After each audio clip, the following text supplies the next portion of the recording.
1940 ரஷ்யாவில் ஒரு விசித்திரமான ஆராய்ச்சி மேற்கொள்ள நினச்சாங்க. அதுக்கு பேர் தான் ரஷ்யன் ஸ்லீப் எக்ஸ்பெரிமெண்ட்.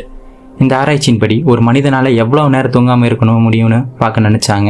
இதுக்காகவே 5 குற்றவாளிகளை தேர்ந்தெடுத்து நீங்கள் 30 நாள் நீங்கள் தூங்காமல் இருந்தீங்கன்னா உங்களுக்கு விடுதலை தரணும்னு சொன்னாங்க.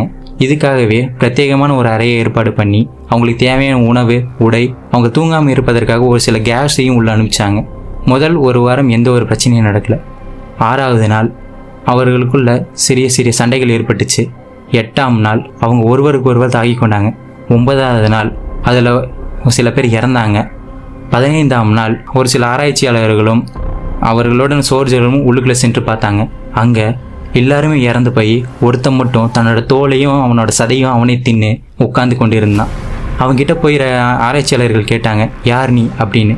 அதுக்கு அவன் சொன்ன கடைசி பதில், உங்கள் எல்லாத்துக்குள்ளே இருக்கிற ஒருத்தன் தான் நானும், இருள் அப்படின்னு சொன்னான். அதை பார்த்து பயந்து போன சோல்ஜர்ஸ் அவனை அங்கேயே சுட்டு கொன்னாங்க.